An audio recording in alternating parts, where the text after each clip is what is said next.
Hey, welcome to Building Artisanal Economies. It's my brief picture of how artisanal economies may serve, accelerate Kentucky.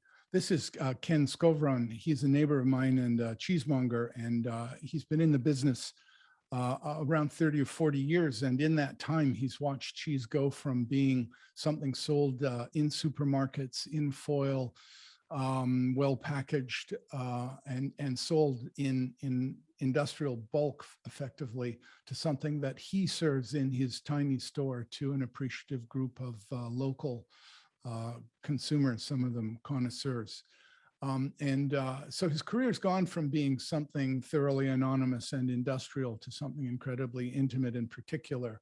And it's I think, a nice illustration of how the artisanal economy can serve to construct personal lives. My name's Grant McCracken. I'm an anthropologist. I'm a Canadian. I taught at the Harvard Business School. I founded the Artisanal Economies Project, and I did so with this guy. I think some of you will recognize him. He is, of course, Sam Ford. Thank you, Sam, for your contributions to this project. An artisanal economy has lots of advantages. It's an alternative for people who have been pushed from the industrial economy, from returning from military service. It's relatively cheap and easy to get in. It builds self-esteem. It armors against opioid addiction, and it creates local networks and communities. What is an artisanal economy? It is, as we saw in the case of Ken, it's all about the human-made, the handmade, and the human scale.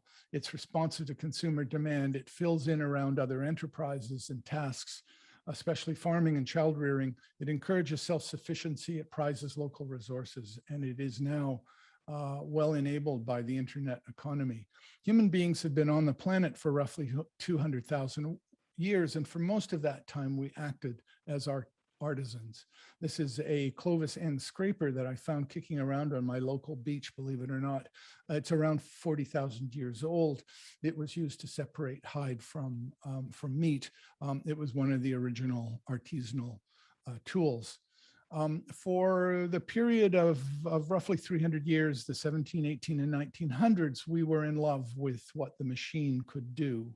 And indeed, we came to scorn manual artisanal activities.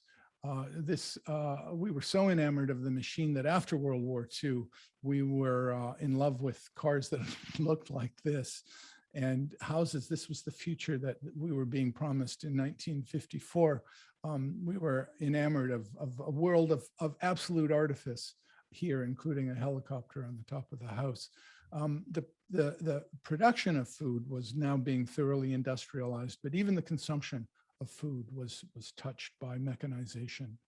And the big American corporations that created this industrial economy themselves looked as if they were industrial mechanisms, if not a cheese grater. And then came a change of heart.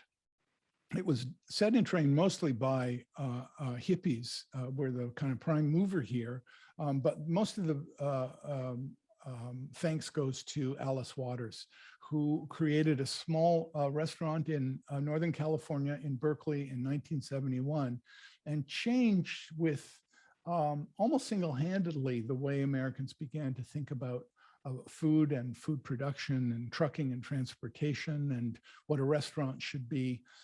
She created a wave after wave of chefs left her restaurant. They set up their own restaurants around the states, and in their turn, they transformed local patrons into foodies, and so the revolution went. We're now accustomed to thinking about, thanks to Alice's contribution, we're accustomed to thinking about retail as of this kind, and that we buy not from somebody in a supermarket apron surrounded by artificial packaged preserved foods, but a guy like Nathan who has brought what he has to bring to market, direct to market, without the intervention of machines or adulteration. We're accustomed to working with guys like this at a farmer's market. I think of these guys as the Kombucha brothers. They invented a kombucha company in their parents' kitchen. Again, this is a very small scale economy. and beautifully adapted to serving individuals and individual families.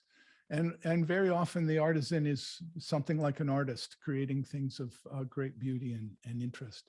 There are 27 ways to be an artisan, and I've listed a couple of them here, but it's amazing to see the breadth of possibility here. This is the artisanal economy is a house of many mansions. There are roughly 27 adjectives to describe the artisanal economy, and I won't go through them here, but it's amazing the number of ways in which the artisanal economy serves individuals and groups and communities. I've tried to write this up in a book called Return of the Artisan. It's coming out in May. Let me know if you're interested in seeing an early copy. So just a couple of words on the rise of the artisanal economy. If we just take the craft brewing part of this economy, we're looking at a contribution of $60 billion. We're looking at 400,000 jobs. It gives us a glimpse of the scale of this thing. Etsy is, of course, the way often that artisanal goods make their way to market. And in 2019, there were 45 million buyers there. In 2020, 60 million. From the Kentucky point of view, I think there's some interesting things to observe about the economy.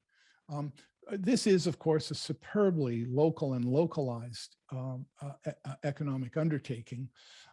It's in this case of this farmer's market, it is again this kind of direct from field to a table into somebody's home, and just really intimate connections between the farmers, the farmer's market, the people who come every weekend to buy there. Some beautiful social networks are being constructed. Again, it's being staffed by individual entrepreneurs who are making this happen and making lives for themselves in the process. But of course, this has national implications. If we go back to the craft example, we're looking at a vast piece of the national economy, millions of people who are interested in craft beer, interested in what Kentucky has to bring to that party. So there's some very robust export opportunity here, and thousands of niches with FedEx and UPS standing by to allow us, to enable us to get things from Kentucky out to a vast consumer base. The question here is, of course, niche discovery. Who are the particular people who wish to buy Kentucky goods? And we know that there is a big Kentucky diaspora, right? How many Kentuckians now live outside of Kentucky? They're all a potential market, but then there are millions more people. The marketing question is, who is out there and what message would speak to them? This calls for research by somebody, and I'm volunteering my services and that of my crack research team. Let us know if we can help.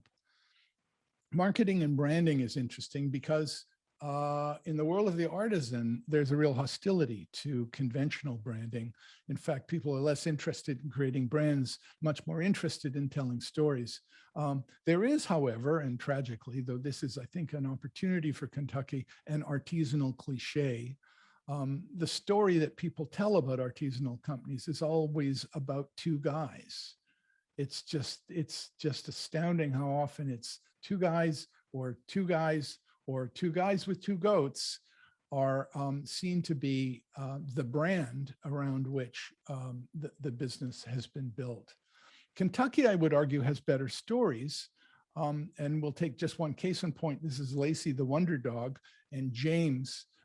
Sam and I had the chance to eat at Mama's restaurant. We were greeted by Lacey, and we had a chance to see how beautifully constructed this idea of a brand has become. And occasionally, Lacey and James will go on local TV to tell the story of Mama's restaurant. And it is Lacey who sits front and center. She's always ready for her close-up. Derek Geyer runs a business called Kentucky Reclaimed. He takes wood out of tobacco sheds and turns them into furniture, among other things. But that's not all he does. He sees himself as charged with the responsibility of reaching out to kids who are struggling to make their way in the world. He comes from a religious family, and he sees himself as having a moral mission here. So this is itself an extremely interesting and timely message. Josh Poling has founded not one, but two restaurants, Hickory and Oak, and he's interesting for several reasons, but one of them is the way to listen to Josh talk about how he has struggled to recover and revive aspects of the Kentucky cuisine that have been driven out of favor by various food trends. So interesting story here too. But Kentucky, I would argue, doesn't have just great stories. It has better storytellers, and no one, I think, would dispute the fact that Kentucky has a gift for storytelling.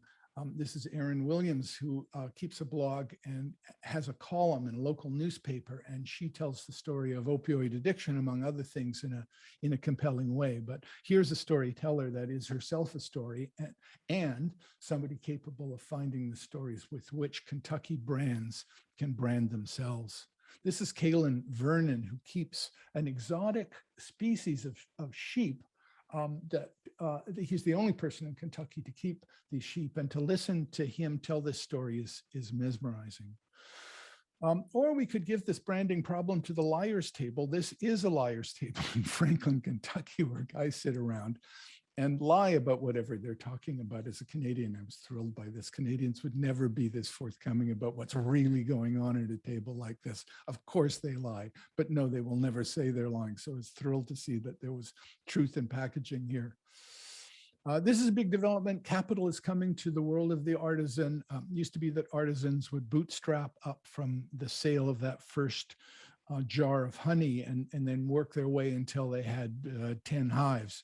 What we're looking at here is people now eager to pour money into the curator and the creator economies. So this opens up some real possibilities for people. They don't have to, artisans don't have to bootstrap to scale up. Trend watching is a piece of this. And of course, one of the charms of the artisanal community is that it's relatively trend free or trend proof, but that's not always the case. And occasionally, as in the case of charcuterie, this is a woman, I'm sorry, I don't know her name. She runs something that speaks to the charcuterie trend, which is now just unbelievably robust. And if you don't believe me, put in the term charcuterie into Pinterest or Instagram, and you'll see just how much feverish interest there is here. So that's cheese and it's sausage. And it's a huge opportunity for Kentucky artisans to speak to a national market. So to sum up, I'll just say that we know that employment will continue to haunt us. We know that the robots are coming. What jobs there are may soon disappear. We know that the artisanal economy has lots of advantages for people pushed from the industrial economy, returning from military service. It's relatively cheap to get in. It builds self-esteem. It armors against opioid addiction, and it creates local networks. Me and my crack research team are standing by. I hope you'll call on us. Thanks for the opportunity to chat.